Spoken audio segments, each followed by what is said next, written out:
So I'm being a bit of a plagiarist right now. I am watching this video by William Donahue, called 882 Revelation 20, Satan and the Mind. It's a really, really, really enlightening and insightful video. And it just clears up so many things, so many doubts, so many problems that I used to have when reading the Bible. And it just goes to show that a lot of the Bible, especially Revelations, is a book that is all about mysticism, Eastern mysticism, or very similar at least to Eastern mysticism. Now, if I'm going to try and trigger Christians by making this video and say that your religion is a dogmatic, Islam's the same, by the way, well, the outer layers of religion at least become like this. It becomes a lay tradition of organizing and controlling people. I would say for the better, because it creates society, creates culture, creates healthy social structures. That's what religion is. It's a social structure. It's quite an intelligent version, and I think it's really, I think it's needed, in my opinion. I mean, without religion, look what happens to your society. It kind of crumbles. You do need that social structure. But the guys who invented the religions, or at least I shouldn't say invented, the people who had the first insights, experiences, revelations, their intentions were 100% pure, very sincere. And why were they sincere? Because they were dedicated to the path of unity with God. Buddha, Christ, Prophet Muhammad, all of them were dedicated to their pursuit of God. And there's no one idea of a saint, right? Prophet Muhammad was a warrior saint. You've had warrior saints in the past. So was Imam Ali. Buddha was not a warrior saint, but he was a king. And Christ was a carpenter. God uses everyone and anyone, okay? There's no typical way of being, one of God's chosen people. And even Prophet Muhammad, he hated war. He hated violence. He was a tactician. He was a strategist. And when he was needed to go to war, he was a good warrior. But he wasn't a warrior in the form of, I want to go and get my ego fixed, man. I want to go and smash people. Didn't care about that. A bit like myself when I'm training nowadays. I don't really train for competition. I don't train for ambition. I don't train so I want to prove anything to myself. I just train because it keeps me healthy. It keeps me sharp. It gives me the skills required to defend myself if I ever need to get physical with anything or anyone. That's just a skill that I want to have. It's an important skill, but that's literally it. It stops right there. I don't have any ego drives anymore when it comes to fighting. And to prove that, I just backed out of a fight that was planned for a month now, and I have no guilt. I have no guilt about backing out of that fight, funnily enough.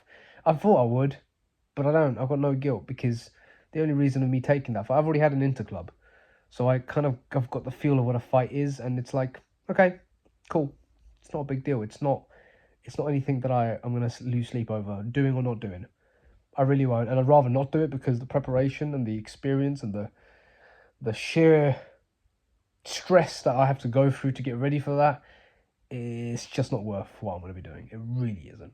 I'm going to dedicate my life and my time to some new things that Christ and God are giving me right now. And I'm still going to train, of course I am, but it's just not my number one purpose in life anymore. It was for a while. Fighting was my number one purpose, really was. For about a year, I'd say it was my purpose. It was something that I really focused on, dedicated a lot of time and thinking and thought into. And I still, again, I'm not quitting. I'm just taking a back seat.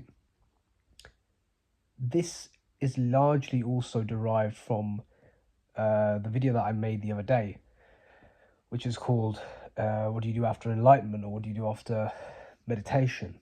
Because you realize that the compulsive need to be, to do, to have, to achieve is an ego drive. And it's an ego drive that is alien to the mind of Christ. It's an alien drive designed out of lack. And it's an alien drive designed out of a lack of love and a lack of oneness with God. You see that very clearly. So without getting depressed, again, men, we are still designed to have goals. We're still designed to strive and work hard. Okay, that doesn't go away. We have testosterone, so we still have that need to do, but we don't do it out of a sense of egoic fulfillment of an identity.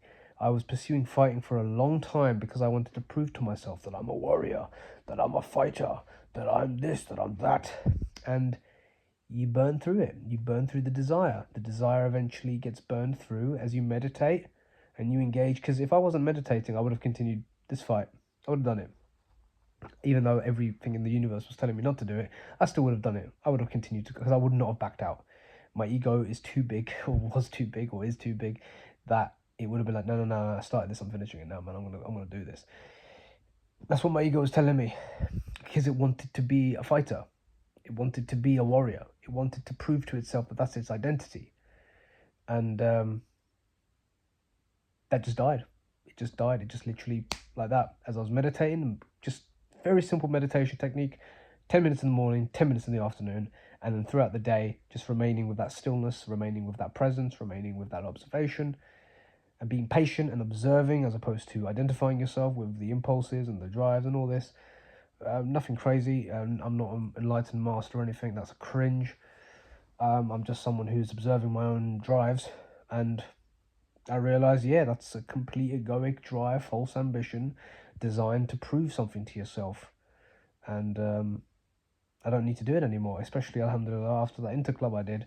I say alhamdulillah, I still am a follower of Christ. I'm just using the word praise be to God.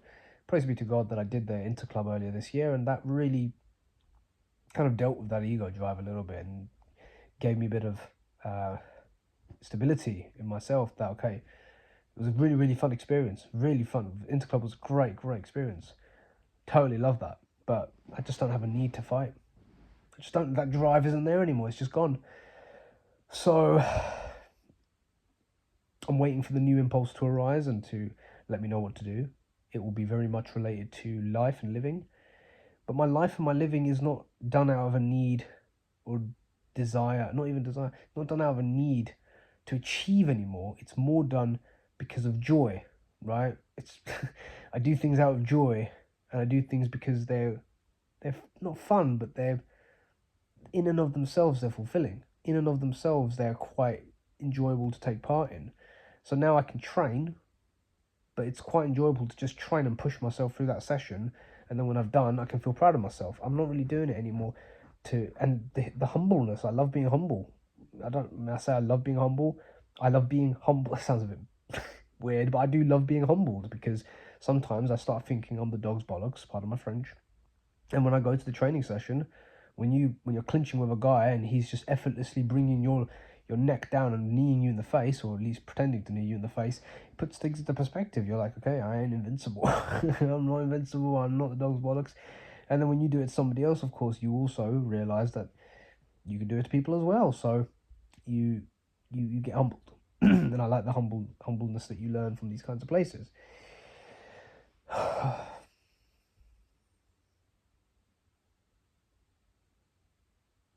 But yeah, man, it's just learning how to live life in a meditative state. The knowing of what to do is done less out of force, but more out of love. You do things out of love, out of joy. Passion becomes a very important thing. Passion, not in the sense of just unadulterated emotion, but a genuine desire just to do the thing. Travel, learning languages, talking to loads of people, being meditative, being present, just enjoyable things, cool things. But the desire to achieve is a very compulsive thing, which is egoic. And it's also large part of the reason why human beings suffer. Identity, the need for an identity. I didn't have an identity for much of my life because I came from a broken home. So I had a lot of neglect, a lot of emotional and psychological neglect. I can't cry or complain about that, because it's made me into the person I am today. It's actually made me someone who's more interested in becoming attuned to reality, as opposed to, my own thoughts, which can lead me astray. My own thoughts, funnily enough, can lead me massively astray. They can lead me to many places which I didn't want to be in. But Christ brought me back to holiness. I'll see you in a bit.